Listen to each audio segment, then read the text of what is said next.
Buenas tardes, compañeros.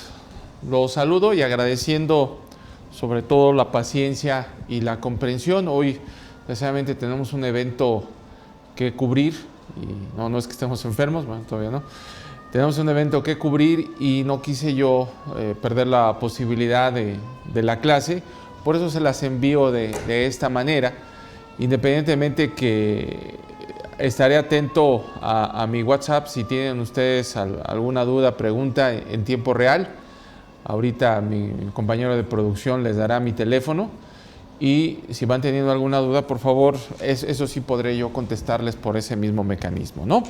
Bien, seguimos con el tema de lo referente a las redes sociales y todo lo concerniente a lo que es el entorno digital. Si ustedes recuerdan la sesión pasada, estuvimos hablando de que el entorno digital se compone de comunicaciones, internet, tecnologías, innovación, medios y un proceso relacionado con el gobierno electrónico. El entorno digital, compañeros, para muchos es algo muy alejado, muy complejo de manejar, pero que es una realidad del día de hoy, ¿no?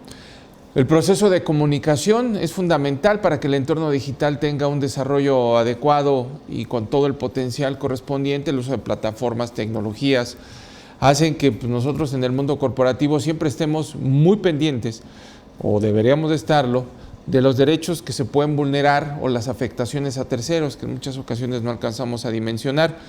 El caso también del proceso del Internet, el uso de esta red de comunicación, la parte de la innovación, que cada vez los aspectos tecnológicos se van desarrollando más y van generando nuevas condicionantes para que los usuarios puedan satisfacer sus necesidades. La parte de los medios electrónicos, que tiene que ver con todos los medios de comunicación que existen, y la normatividad en materia electrónica, ¿no? El entorno digital abarca una gran cantidad de ¿qué? Abarca una gran cantidad de supuestos, ¿no? Desde la parte de las finanzas, los buscadores, la parte de los negocios, los servicios, la educación, las plataformas logísticas llevadas a la parte tecnológica como Amazon, el caso del gobierno corporativo, la regulación de cada localidad, el e-commerce, las redes sociales, la parte normativa, la vulneración o afectación de derechos y todo lo que están en él considerando correspondiente, ¿no? El entorno digital, ¿cómo nosotros lo podemos ir midiendo, ¿no? Y aquí tenemos una tabla de hace ya algunos años que nos muestra el compañero Israel Jauregui y que tomamos y le damos todo el crédito correspondiente para el uso de su material. ¿Qué pasa en un minuto de Internet? Estamos hablando de 639.800 gigabytes en el mundo global de transferencia y estamos viendo para el 2014, compañeros, con datos del 2014, vuelvo a insistir, quiénes son los que más utilizan, en este caso, Internet en un minuto. Por supuesto que está a la cabeza YouTube, Google, Facebook, Twitter, Flink, LinkedIn y algunas otras más. Por supuesto que esto va cambiando dependiendo de los usos que van teniendo los usuarios en el Internet, ¿no? Pero bueno, la potencialidad, compañeros, en el esquema que se está manejando en el entorno digital nos hace que debamos de tener un especial cuidado en todos estos esquemas y desarrollos tecnológicos, ¿no?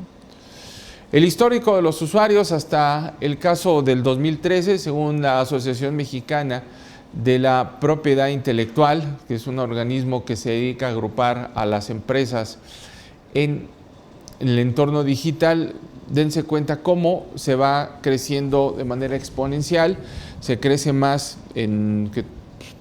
prácticamente que el Producto Interno Bruto, y estamos teniendo un desarrollo verdaderamente vertiginoso en ese mecanismo, ¿no? Que pues, no hay que ser muy apresurado en esa situación, pero simplemente hoy es el contexto que estamos viviendo, ¿no? ¿Qué problemáticas tenemos el día de hoy? Primero, las nuevas tecnologías, su proceso de conocimiento y regulación, las tabletas digitales, las consolas, los celulares, las laptops y los nuevos dispositivos electrónicos que nos están auxiliando en ese entorno digital. Luego viene la segunda parte, que es la facilidad de acceso. Para muchos es algo todavía que se tiene que resolver, es una asignatura pendiente en el entorno digital del cual nosotros estamos hablando y que requiere una asistencia sobre todo de los desarrolladores y de los que intervienen en este protocolo. La digitalización, estamos viviendo en nuestro país y en algunas otras latitudes, estamos viviendo, compañeros, una migración hacia la cuestión digital en todos los entornos, que incluso hablan de una nueva revolución, tanto industrial como académica. Hoy que estamos en una emergencia sanitaria a nivel global, por supuesto que la parte de la digitalización y el uso de nuevas tecnologías va a ser para mucha gente un reto, el cómo hacer frente a esta inminente parón social y económico. En la parte educativa pues tenemos la gran facilidad de tener todas estas herramientas para el desarrollo. Yo espero que la próxima semana sí nos podamos ver, en el sentido de que no hayan anunciado ya una distensión social y bueno, pues tendremos que transmitir bajo estas reglas y bajo este mecanismo, ¿no? Pero la digitalización es algo que llegó para quedarse y que va a facilitar y está facilitando todas las actividades económicas y en el esquema de la actividad empresarial. Tenemos, por supuesto, aún retos que hacer frente con la regulación. Tenemos una problemática muy grande en algunos espacios de la regulación, que eso ha llevado que las plataformas y los expertos en este tema migren a la autorregulación y la aplicación de nuevas tecnologías que permiten que las empresas, antes de demandas, se regulen, tengan la posibilidad de encontrar los mecanismos idóneos y necesarios para evitar afectación a terceros. Hoy vamos a ver un ejemplo de un esquema más adelante, ¿no? Falta de conocimiento en el entorno digital, por supuesto, todos utilizamos redes sociales y tenemos una buena cantidad de población en México, la posibilidad de tener algún teléfono inteligente o el uso de estos mecanismos, pero al final no conocemos los efectos y las condicionantes de consecuencias que podamos tener cuando nos estamos enfrentando a este entorno digital. Y por supuesto, la tendencia como punto número 6 es migrar hacia el comercio electrónico, la satisfacción de las necesidades humanas a través del uso de plataformas. ¿Por qué? Porque hay una gran cantidad de estudios al respecto en el cual establecen que hoy los usuarios y la gente contemporánea, los ciudadanos de hoy, lo que están buscando específicamente es la satisfacción de su necesidad, invirtiendo la menor cantidad de tiempo posible. ¿Esto por qué razón o qué significa? Lo que significa, compañeros, es que la gente está reconociendo que su tiempo es una de las cosas más importantes que tiene y que no importa el cómo se allegue de los satisfactores necesarios para hacer frente a sus necesidades, lo más importante es, quiere la persona tener específicamente tiempo, compañeros, para eso. Entonces, lo que están haciendo las organizaciones es acercando alternativas de solución para poder, de una u otra manera, desarrollar lo que los usuarios queremos. ¿Y en qué invertimos el tiempo? Esa es otra cosa. Eso es algo que puede ser sujeto de un análisis futuro. Pero la gente lo que quiere es tener su tiempo libre para destinarlo, a lo que considere más idóneo. Ese es el entorno que estamos viviendo el día de hoy. Una de las grandes preguntas que está alrededor de esta situación es, ¿realmente el Internet está en contra de la propiedad intelectual? Si hay un parón, llamémosle así, del Internet en contra de la propiedad intelectual, ¿sí?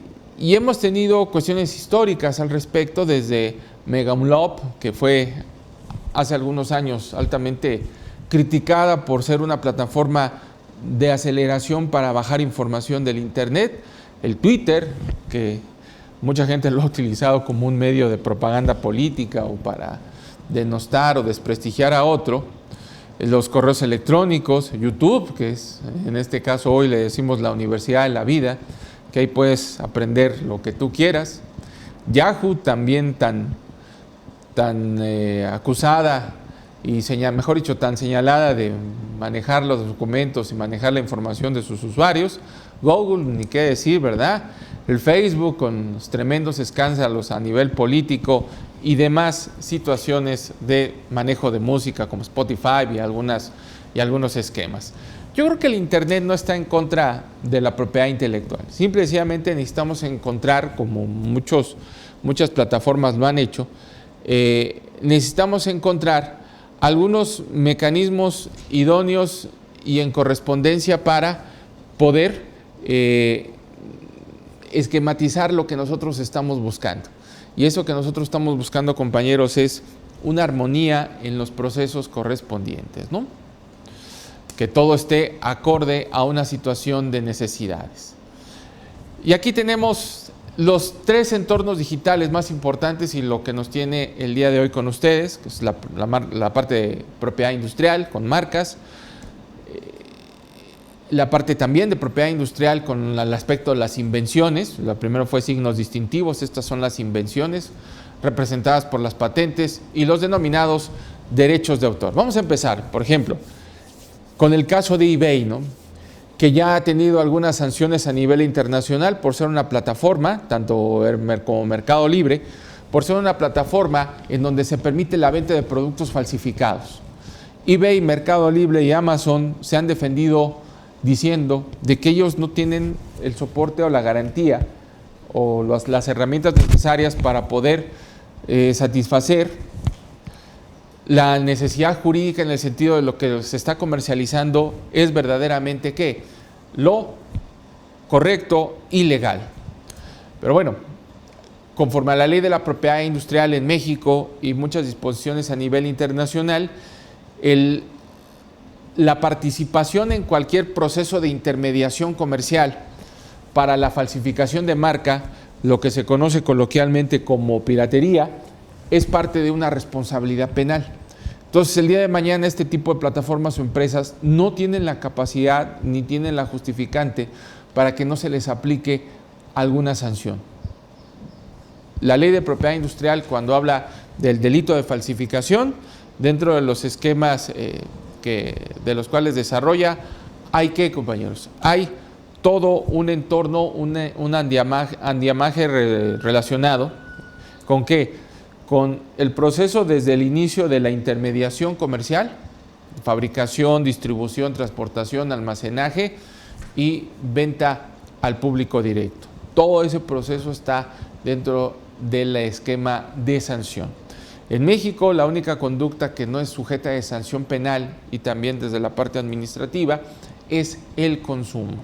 Todo lo que está alrededor de esto está sujeto de una responsabilidad tanto administrativa como penal en ese sentido. Y luego lo que habíamos mencionado en la sesión pasada con los ciberataques o la ciberocupación, que costa a las marcas líderes alrededor de $1 millón por año, ¿no? En aproximado son los datos que se tienen conforme a hace algunos años, ¿no? Entonces, hoy la falsificación de marcas en el entorno digital es sumamente fácil y sencillo de desarrollar y no hay mecanismos hasta ahorita, que no sea la autorregulación, idóneos para poder solventar esta problemática. Pasamos al caso de las patentes. Fíjense que les voy a platicar que por experiencia en otros entornos laborales en donde me he desempeñado, hemos platicado con profesionales de la salud sobre este tema de la problemática de las patentes y la enorme circunstancia que está alrededor de la falsificación de medicamentos, ¿sí? Lo acabamos de vivir en Tabasco con estos medicamentos que están contaminados y que fueron aplicados a personas que están siendo tratadas contra el cáncer. Es simple y sencillamente una situación que es una realidad. lo que nos platican los profesionales de la salud, que hay una buena cantidad de productos falsificados en el mercado. Al final, los controles sanitarios pueden ser muy fuertes, pero el control sanitario está en relación ¿a qué? A la fabricación y distribución del medicamento por los mecanismos legales. Pero aquí lo más probable que pasó fue que algún laboratorio, compañeros, que hay tantos en México, hizo el medicamento sin tanto control, probablemente sin los elementos activos necesarios y no procesados correctamente. Y falsificar la caja y el envase, pues eso nunca ha sido problema. Si se falsifican cajas y envases de fragancias o lociones que tienen un costo muy alto en el mercado y que bien vale la pena hacerlo, porque la utilidad para la gente que se dedica a esto es muy grande, pues que no puedas falsificar una caja de cartón y un envase plástico, la verdad es que eso nunca será impedimento para la gente que se dedica a esta actividad. Entonces, ¿qué fue lo que pasó? Pues lo que pasó fue algo muy sencillo. Alguien compró un lote de medicamentos, ese lote fue falsificado, algún porcentaje fue el que se aplicó, el otro no se aplicó, llevaron los otros medicamentos esperando que pues, el efecto fuera menor, pero parecido al efecto real del medicamento, seguramente por el calor o alguna situación les falló todo esto, lo que es del control de calidad, medicamentos, no sé si estaban, no he tenido, gracias a Dios, la necesidad de ver ese tipo de medicamentos, si llevan frigorífico, cámara especial o no, pero al final esa es la realidad que vivimos en nuestra nación. Una cantidad impresionante de medicamentos falsificados, distribuidos y a veces vendidos en sitios legales y sitios formales. El tema es sumamente difícil. Incluso siempre decimos en este punto que vivimos en el estado de la gracia, ¿no? Desde el punto de vista religioso. ¿Y por qué decimos que vivimos así? Porque verdaderamente es por gracia de Dios que estamos caminando y estamos realizando actividades, porque con lo que nos tomamos, lo que olemos, lo que comemos y todas las afectaciones fuera para que literalmente ya no estuviéramos vivos, señores, así de simple. Y es un problema muy grave, gravísimo el que se tiene, ¿no? Y este sexenio y este gobierno no lo acrecentó, también no es pegarle a la piñata al gobierno actual. Fíjense que les platico de manera muy breve que el gobierno anterior, el gobierno de Enrique Peña, hizo un movimiento en la cuestión farmacéutica verdaderamente señalable y muy triste. Decidió, compañeros, quitar la famosa cláusula de domicilio del laboratorio. ¿Qué implica esta cláusula de domicilio? Que antes de la reforma, si alguien estaba interesado en hacer medicamentos de patente o genéricos intercambiables, necesitaba tener el domicilio de fabricación en México. Por diversas circunstancias, por diversas circunstancias que están alrededor de los entornos empresariales, decidieron quitar esa cláusula de domicilio. Y hoy vemos medicamentos de todas partes del mundo. Por eso el señor presidente, cuando se vino vamos a verlo desde las dos perspectivas, esta serie de noticias de falta de medicamentos en los hospitales y que algunos la vieron como un ataque de los conservadores a su gobierno, que no era cierto, pero bueno, pues cada quien póngase donde tenga que ponerse para decidir qué es lo correcto o no. Por eso muy fácil fue importar medicamentos. E incluso los criterios sanitarios se aligeraron tanto que está totalmente documentado que esos medicamentos que fueron adquiridos ni siquiera pasaron por las pruebas de COFEPRIS, que es el organismo regulador en materia sanitaria en México. Al tener su registro sanitario y su análisis en el país de origen, con eso fue validada la situación para que ingresara a nuestra nación, ¿no? Una parte muy triste, muy complicada de ver, ¿no? Y luego tenemos el caso de Yahoo contra Facebook y demás plataformas, ¿no? Con el uso de información y de las plataformas para ligar los esquemas, ¿no? Hoy la tendencia es la integración de todo este tipo de procesos, pero es constante las demandas entre diversas plataformas. Y por supuesto, aquí no se alcanza a ver, pero en la parte final viene todas las patentes que están alrededor de los principales smartphones, que ya después en la próxima sesión prometo imprimirles la hoja bien para que veamos todas las plataformas todas las patentes de Samsung, Apple, Sony, Microsoft, Oracle y demás, ¿no? Esa es la otra problemática que estamos viviendo. Luego viene esta parte de derechos de autor, que es la protección a las obras artísticas o literarias, que está en contra de ¿qué? Del derecho de la cultura, de la transmisión de información, ¿no? Y todo lo que se puede hacer desde una computadora y este entorno de análisis y visualización de contenidos, medios y hasta dónde hay una responsabilidad, ¿no?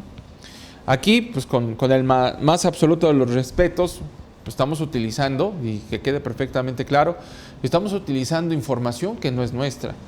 Y le estamos dando todo, el absoluto todo crédito al despacho de Jauregui y del Valle y a don Israel, que es el creador de esta información. Simple y sencillamente lo único que estamos haciendo es utilizándola para fines académicos y dándole el crédito correspondiente. No hubo una manipulación, no hubo una modificación de la información, en el entendido que don Israel pues está permitiendo su uso al respecto. Y vamos a ver unas consideraciones en cuestión del entorno digital y vamos a poner un ejemplo. No sé, aquí, estimado Darío, si podemos poner un video de YouTube, lo pones tú, lo pongo yo, tú me dices. Se llama Gris Romero.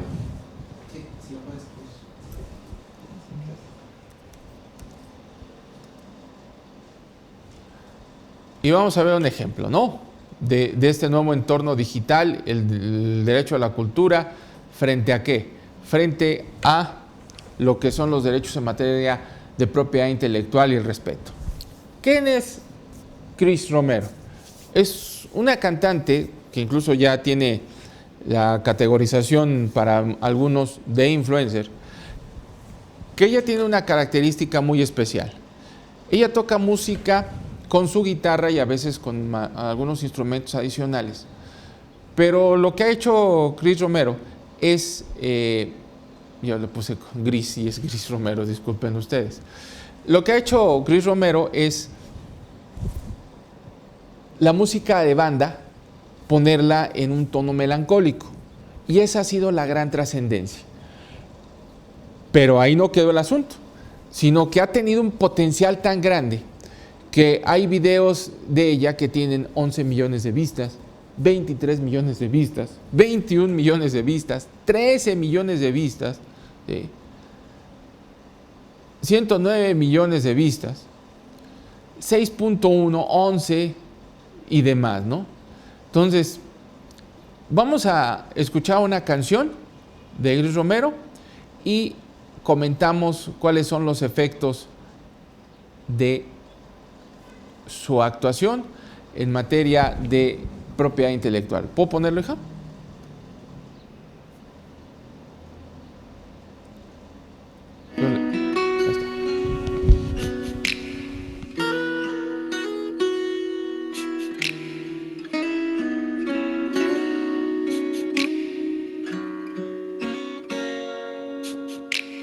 ¿Cómo puedes escucharme si tus oídos no quieren y le estás sacando vuelta a mi presencia? ¿Cómo quieres que te entienda si no quieres entenderme? Sabes que te necesito y que muero.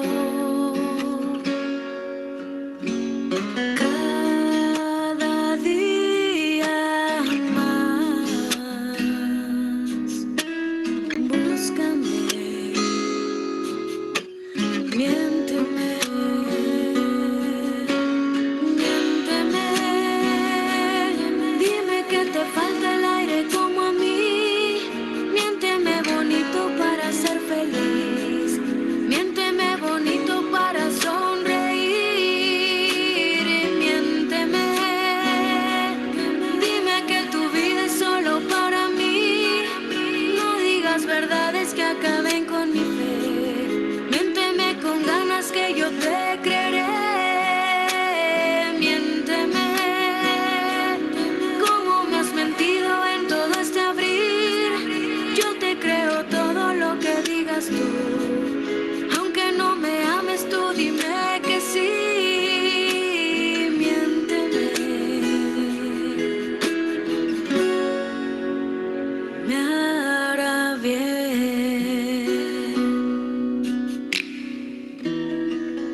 rehúso a tus verdades que duelen.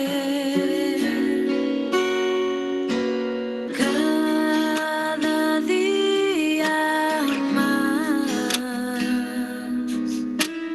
búscame, miénteme,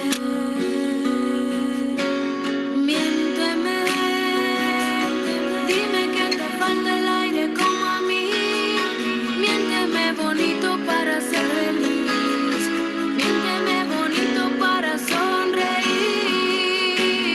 miénteme, dime que tu vida es solo para mí, no digas verdades que acaben con mi fe, miénteme con ganas que yo te creeré, pero miénteme, como me has mentido en todo este abril, yo te creo todo lo que digas tú, aunque no me ames tú dime que sí, miénteme, me hará bien, miénteme,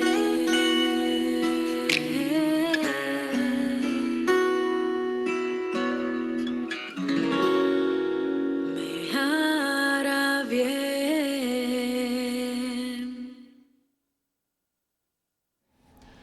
Aquí tenemos a Gris Romero cantando, interpretando una canción de la autoría del señor Paz.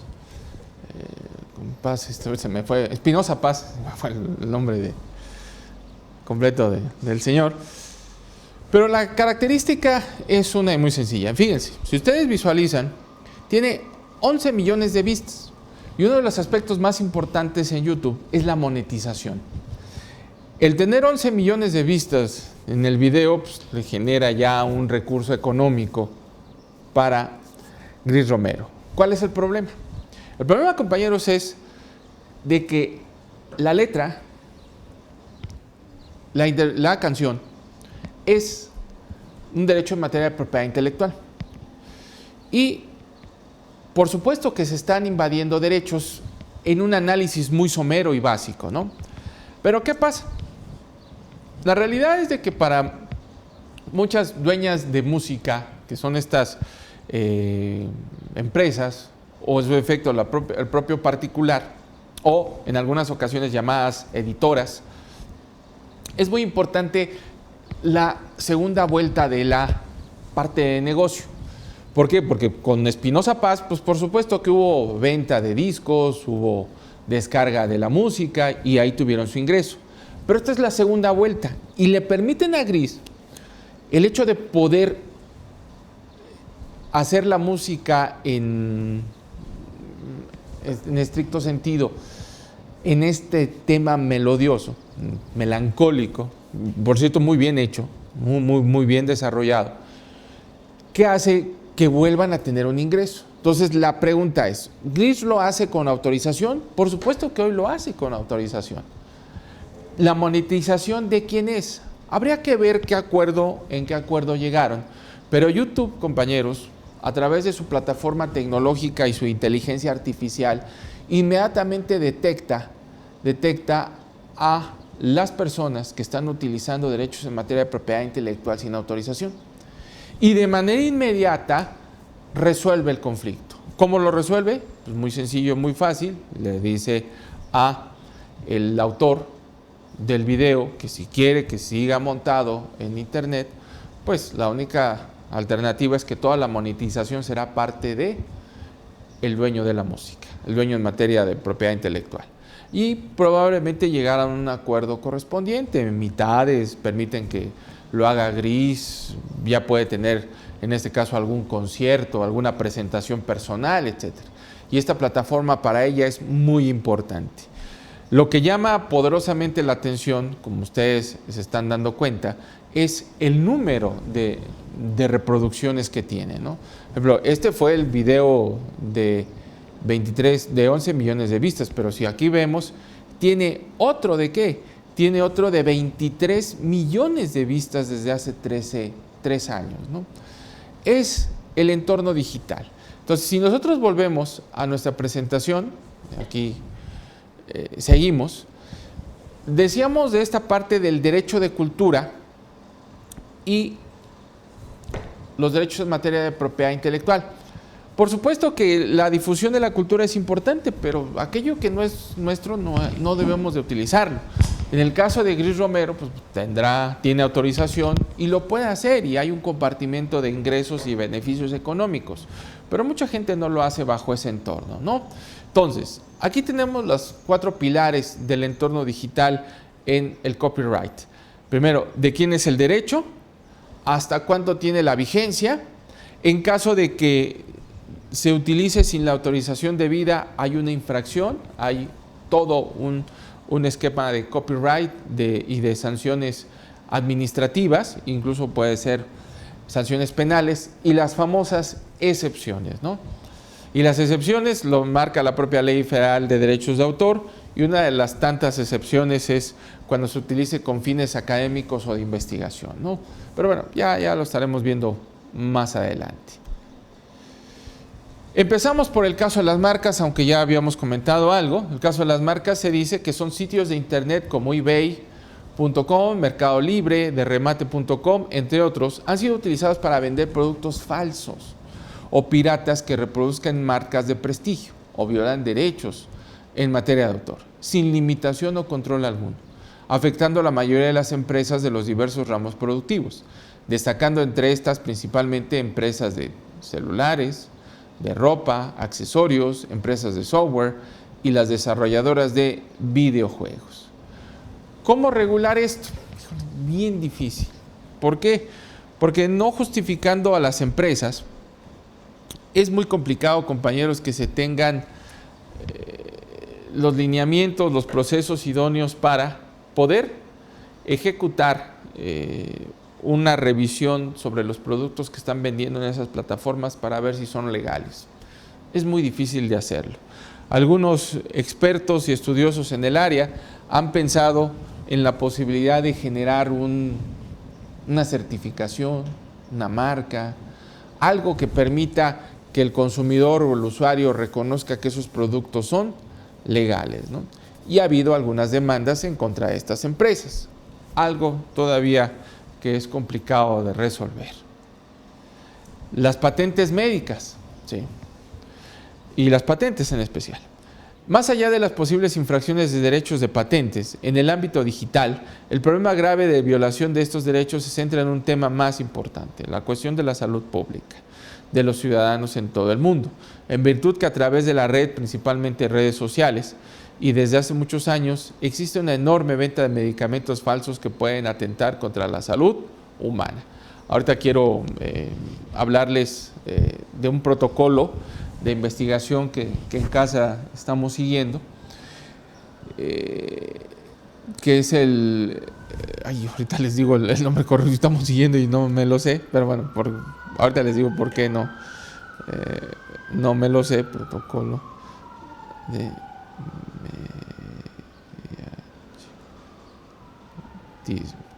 aquí está.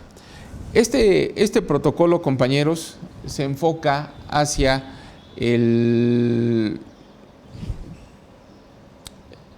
la atención de lo que es el espectro autista, en el cual una de las tantas investigaciones habla de ver la posibilidad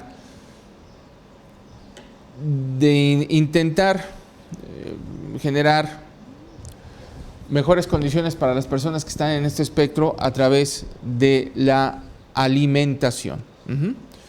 Y ese protocolo habla de que tienes que consumir especialmente un medicamento relacionado con... ahorita se me fue el concepto por estar buscando el protocolo, ¿no?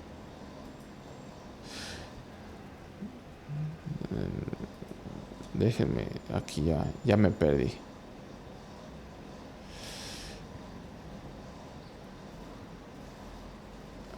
Acá está. Nemetschek se llama el protocolo. Y ese protocolo de Nemetschek es algo que se está manejando a nivel global y en Estados Unidos, que lo que te hace es que tengas que tomar una serie de vitaminas, y especialmente, ya me acordé, el omega 3, a cantidades muy fuertes, muy fuertes, y que en México no tenemos ningún medicamento con ese gramaje, ¿no? Y este protocolo habla de que te tienes que tomar un buen porcentaje de estas pastillas que no consigues en México, ¿eh? Y bueno, por política de vida y porque estamos centrados en ese tema, por el caso de mi hija, pues lo que tratamos de hacer siempre es todo medicamento que toma o que tomaba, pues lo tomamos nosotros, ¿no? Un poco para ver qué es lo que ella siente o tratar de entender, ¿no?, lo que ella siente y cuáles son los cambios en la conducta, ¿no? Y sobre todo qué es lo que pasa, ¿no? Hace muchos años, les comento muy breve, pues ella tomaba una gran cantidad de medicamentos hasta que decidimos también nosotros tomarlos, y a partir de ese momento, después de un mes y medio, decidimos retirar paulatinamente todos los medicamentos hasta eliminarlos. Y algunos nos han criticado severamente, pero dicen, y espero que no lo hayan aprendido en carne propia, el mejor consejo para los papás es que los papás debemos de ser sordos para muchas cosas. Entonces, pues ahí fuimos sordos y no hicimos caso. Pero en el caso del protocolo de Nemetschek que les estoy hablando, pues hay que tomar una serie de medicamentos y no los consigues aquí. Y los tenemos que traer de Estados Unidos, no es por Yahoo, sino es por Amazon. ¿Cuál es el contenido sanitario? ¿Están regulados o no? Es bien complejo el tema, pero al final, pues llegan a México, ¿no? Y como lo dice aquí la lámina, puede haber una afectación a la salud. Y ya si lo vemos un tanto más de análisis en introspectiva, no es una irresponsabilidad. Bueno, ya si algún día tenemos la posibilidad de platicar y ustedes quieren que abramos el tema, con gusto, ¿no? Pero nada más es contextualizado a lo que estamos viviendo en estos momentos, ¿no? Como familia. Bueno, imagínense ya si lo visualizamos con el coronavirus, lo que estamos viendo. Cuando salga el primer laboratorio que diga, yo ya tengo la vacuna, el medicamento especial contra el COVID-19, imagínense lo que va a pasar. Las cantidades de peticiones a nivel global serán brutales y el ingreso que tendrá el laboratorio será importante, ¿no? Y que seguramente si la epidemia va como parece ser que va, pues se liberarán licencias obligatorias y cualquier persona o laboratorio que tenga la capacidad lo podrá fabricar. Pero aquí la pregunta es, ¿lo podrá fabricar bajo las condiciones técnicas adecuadas? Es muy complicado. Esperemos que sí. Y aquellos que se monten y hagan esos medicamentos falsificados, ¿qué posibilidad de control tenemos para controlarlos? ¿O qué criterios para establecer esto? Bien difícil, bien complejo, bien circunstancial en eso. ¿Por qué razón? Pues porque, compañeros, ponerle un holograma, un envase especial, etcétera, eso nunca será impedimento para la gente que pues se dedica a esto, ¿no? Patentes, ya cuando estamos hablando ya de cuestiones eminentemente tecnológicas, por ejemplo, aquí tenemos el photo tagging, en donde Facebook tuvo problemas con Flickr en el sentido del reconocimiento facial. Ustedes saben, es impresionante cómo, bueno, a mí que de repente me toca estar en eventos públicos, los alumnos o la gente sube las fotos y me llegan los avisos de que si me quiero vincular a esa publicación porque se reconoció mi cara, ¿no? En la familia tenemos una situación muy característica y me da risa porque mi esposa y mi cuñada son parecidas mucho físicamente, nada más que mi esposa a mi cuñada le lleva pues, prácticamente 14 años, 15 años, ¿no? Entonces, mutuamente se llegan las invitaciones cuando hacen esta publicación en redes por el reconocimiento facial, ¿no? Ahí tenemos el caso de una patente y la complejidad de esto. la referencia que hay muchas en este entorno digital, ¿no? Les decía que habíamos prometido la imagen, que ustedes ojalá la puedan visualizar de mejor manera en los entornos eminentemente digitales, ¿sí?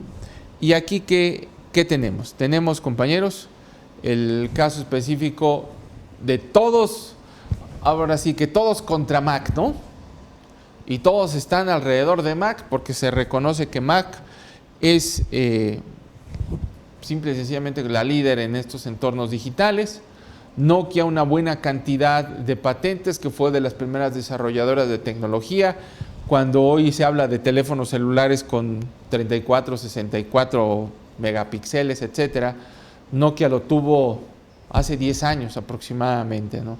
Siempre se adelantó a su tiempo. Lo que le falló a Nokia no fue tener una buena plataforma tecnológica semejante a lo que trae Google.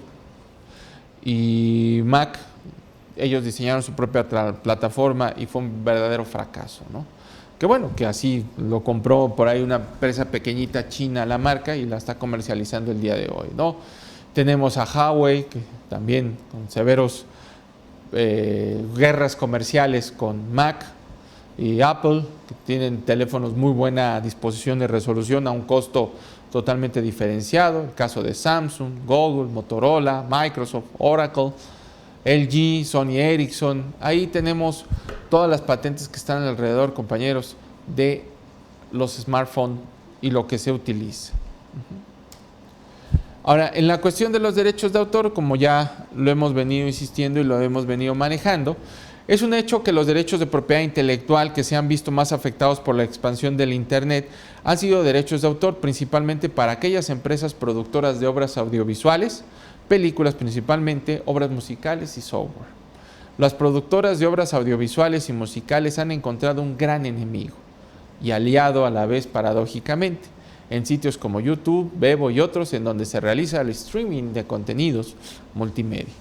Así las cosas, diversos usuarios ponen a disposición del público diversas obras audiovisuales, normalmente sin cargo ni cobro alguno y sin retribución para los titulares del derecho. En casa tenemos un chico que le llega un poco desfasada la moda, ¿sí? Mientras ya pasó la consola de videojuego o ya pasó el juego de video del momento, él, después de que ya salió del común, del conocimiento de todos, él lo empieza a jugar. Pero a mí me llama poderosamente la atención estos influencers que se ponen a jugar videos y lo suben a la red, ¿no? La pregunta es, ¿hay violación de derechos? El comprar un videojuego, ¿hasta dónde se da el límite de los derechos? Eso, desde el punto de vista normativo, se le conoce como la teoría, e incluso sigue siendo una teoría, señores, la teoría del agotamiento del derecho. Y la teoría señala que hasta dónde llega el derecho del titular en materia de propiedad intelectual. Y vamos a poner el caso muy sencillo. Yo voy a una tienda de videos y compro un videojuego, lo pongo en mi consola, o compro la consola que viene integrado el videojuego y yo lo juego para efectos propios. Perfecto. Pero ¿qué pasa si yo, como hoy hay una gran necesidad de reconocimiento social y que la gente quiere subir hasta lo que come, ya sería muy difícil, bueno, también en algunos casos suben hasta cuando van a sitios en donde solamente uno puede ir, para no hacerlo tan gráfico? Señores, ¿qué pasa cuando lo suben al entorno digital y se ponen a jugar? Pueden jugar horas. A mí hay uno que me llama poderosamente la atención, de tantos videojuegos que hay, que es el videojuego de American Truck, que son camiones o son vehículos de carga o trailers, con las carreteras lo más cercanas a la realidad, en donde tú agarras tu volante, diseñas tu tráiler y te pones a viajar, ¿no? Y tienen una de seguidores como ustedes no tienen ni idea, compañeros, especialmente esta consola. Y lo que yo me he dado cuenta, porque a veces también me pongo a verlos, porque me entretienen a ratitos, y a veces lo jugamos, no con el mismo expertise de ellos, pero lo jugamos. Lo que me sorprende es que piden cooperación, piden específicamente depósito a ciertas cuentas para realizar determinadas actividades, o incluso me ha tocado ver a estos influencers, youtubers o como se llamen. Si quieres que siga jugando, deposita tantos, y si llegamos a tantos, sigo jugando, ¿no? La gente les deposita, ya llegó, pues le seguimos, ¿no? Y entonces, caray, ¿hasta dónde llegan los derechos en materia de propiedad intelectual? ¿Qué pensará el dueño del software del videojuego? ¿Le interesará limitar esta situación? ¿No le interesará? Él preferirá que lo sigan haciendo. ¿Para qué? Para que compren su videojuego. No es algo que está vinculado con el costo el costo, compañeros, de todo el modelo de negocio. Son todavía preguntas que no alcanzamos a dimensionar y que hoy, pues simple y sencillamente, la autorregulación es fundamental, y YouTube está muy pendiente de eso, seguramente para que la monetización y el ingreso que se pueda generar sea exclusivo para los dueños del software o de las empresas. En el entorno digital, compañeros, los derechos de autor. Hay una tendencia muy grande a nivel global que no existan derechos personales, que a través del derecho de la cultura y de la posibilidad de difundir la información se permita, compañeros, desarrollar todo el mecanismo y todo el entorno correspondiente. Y hay también esquemas en donde te dicen, pues es que no hay que bajar nada, pues lo que no es tuyo no lo tienes que bajar, ¿no? Discusiones muy complejas al respecto, ¿no? ¿Cuáles son los mecanismos, señores, de defensa? El postulado es, ¿los mecanismos de defensa de la propiedad intelectual siguen siendo efectivos en el entorno digital o no hemos sabido interactuar con ellos? Vamos a ver qué dice don Israel. Hay un concepto que se le conoce como el enforcement. ¿Y qué es eso? Es el sistema de observancia o eficacia de los derechos a través de mecanismos legales, en donde intervienen diversos actores con funciones determinadas, tendientes ¿a qué? A hacer cumplir las normas y respetar el derecho constituido. A hacer cumplir las normas y respetar el derecho constituido al respecto. El enforcement se da a través de 4 grandes pilares, como lo ven ustedes en la lámina. El primero es el sistema de observancia de derechos, el cual debe de señalar cuáles son los derechos que se tienen que respetar en materia de propiedad intelectual. El derecho tiene que ver con el moral y el patrimonial. El moral, que la obra siempre lleve mi nombre. El derecho patrimonial es el derecho que tiene que ver con la explotación y obtención económica, ¿no? Bien. Luego tienen los mecanismos de protección del enforcement, que son los relacionados con los mecanismos gubernamentales y privados. Los gubernamentales están las propias autoridades en estricto sentido, y los privados están vinculados con el esquema, compañeros, de la autorregulación. Los sujetos pueden ser sujetos de derecho público, y ahí tenemos las consecuencias tanto civiles, administrativas o penales, y del derecho privado, que pueden ser contratos, convenios, cartas de no agresión, sanciones económicas y demás. Y las normas pueden ser específicamente de la protección nacional o internacional, que están alrededor de estos esquemas. Ya me pasé. En el entorno digital tenemos los 2 mecanismos en relación a las personas que intervienen, el mecanismo y los sujetos, mejor dicho. Los mecanismos son gubernamentales, como ya lo mencionamos, y los mecanismos privados son las notificaciones y todo lo que es la innovación tecnológica. Los sujetos de derecho público o derecho privado, dependiendo lo que tiene que ver, compañeros, con esta fiscalía especializada o desconcentrada, la Oficina de Derechos de Autor, los jueces en materia civil y en algunos casos a nivel internacional. Por ahí se está discutiendo una reforma en materia de propiedad intelectual en este sentido, que si nos da tiempo, con mucho gusto al final de todas las sesiones podremos platicar algo al respecto. Luego tenemos la parte del derecho privado, que son los autores, los titulares de los derechos patrimoniales y los titulares de los derechos, en este caso comerciales o vinculados al aspecto patrimonial. ¿Sí? Las acciones, como ya lo vimos, pueden ser de carácter administrativo, de carácter penal y de carácter civil. A nivel administrativo es ante el Instituto Mexicano de la Propiedad Industrial, si son infracciones administrativas reguladas en la Ley de Propiedad Industrial, si son infracciones al comercio, documentadas, compañeros, documentadas en la Ley Federal de Derechos de Autor. Específicamente estamos hablando que también se llevan ante el Instituto Mexicano de Propiedad Industrial. Luego tenemos las acciones criminales, que son las conductas graves, que ya pueden ser catalogadas como delitos, y la parte civil de daños y perjuicios. Por ahí hay una propuesta de reforma bien interesante, en donde, compañeros, especialmente se está buscando que la reparación de daños y perjuicios ya también se contemple en materia administrativa. Esto es, que el propio Instituto Mexicano de la Propiedad Industrial determine la responsabilidad de daños y perjuicios. Es lo que se viene manejando. ¿Sí? Estas nuevas consideraciones en el entorno digital nos llevan a ver que los mecanismos legales son muy importantes, pero hoy los desarrolladores están apostándole ¿a qué? Están apostándole, compañeros, a la autorregulación. ¿Sí?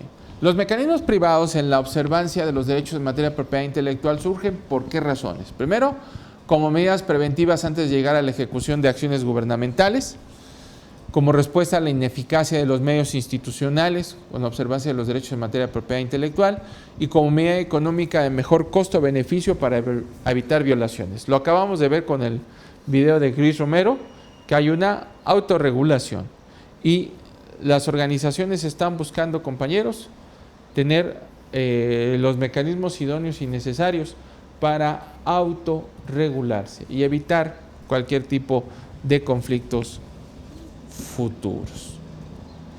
Esas consideraciones en el entorno digital se dan a través de protecciones denominadas DRM, Digital Rights Management, medidas tecnológicas de protección, TPMs, y códigos de región. Esos son los mecanismos privados aplicados a la parte tecnológica, y lo mencionábamos hace alguna ocasión, ¿no? Ya hoy comprar discos falsificados pues no es muy común. La verdad es que con los nuevos entornos en donde se puede desarrollar la vista de películas, series y demás, ampliamente conocidos por ustedes, se ha desincentivado, se ha quitado la intención de que esto se dé, ¿no? Y los mecanismos de autorregulación, quiero en este caso detenerme en uno de nuestra época, ¿no? El denominado Wikipedia. Y el Wikipedia, compañeros, está transformando su mecanismo de almacenamiento de información. ¿Y qué está haciendo Wikipedia? Está buscando desarrollar sus propios contenidos. Está contratando a una buena cantidad de personas para desarrollar los propios contenidos.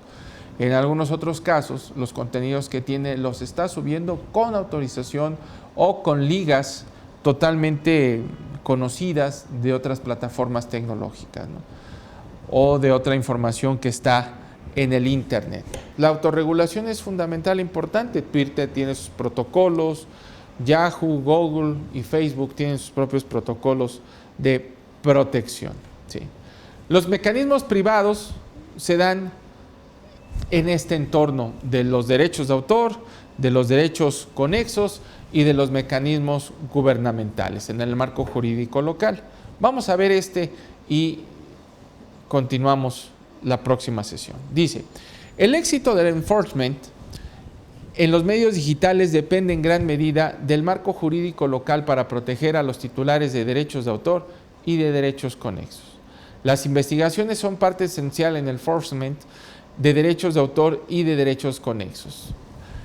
El marco jurídico local es fundamental para la protección de estos mecanismos.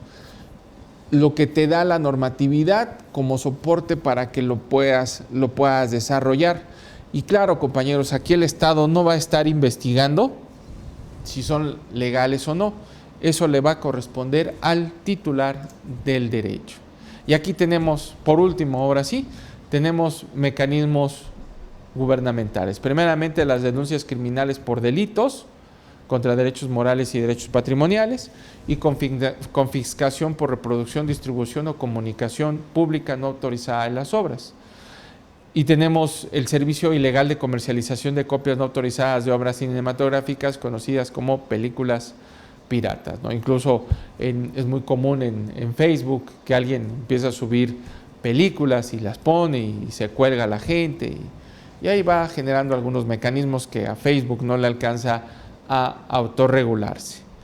Pues compañeros, esto es lo que tenemos preparado. Todavía hay algunos otros archivos adicionales que nos falta ver, pero ya eso lo estaremos viendo, si no tienen ninguna duda, la próxima sesión. No quiero cansarlos más.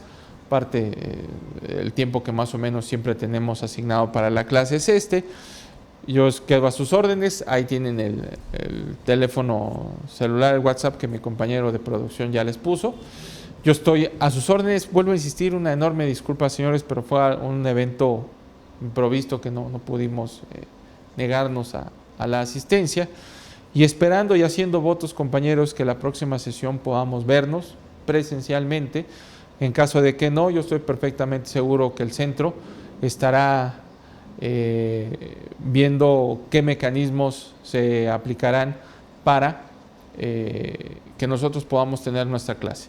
Ustedes tienen la gran ventaja que es un proyecto desde el principio equipado con estas condiciones, es decir, un proyecto tecnológico así, mezclado entre lo presencial y lo virtual, y yo espero, compañeros, que nos podamos ver así. La gran ventaja es que la próxima sesión, si podemos vernos presencialmente, pues tendremos interacción física. Si no tenemos física, pues en el sentido de hablar y vernos, no más, no puede ser, no saludo, no beso, ni nada de esas cosas, ¿no? Y si no, pues bueno, conforme a la plataforma que utiliza el CUEG, pues estaremos en posibilidad de interactuar ustedes, yo desde aquí y ustedes, ahora sí, como dicen en el pueblo, desde allá. Un verdadero privilegio, un placer, compañeros. Muchas gracias por la atención. Quedo a sus órdenes y pues que todo salga bien y que la siguiente semana digamos que las medidas que se tomen en México sanitarias, dolorosas, pero sean siempre para proteger a la población en su gran mayoría. Pues cuídense mucho, señores, y que pues, Dios nos bendiga. Gracias.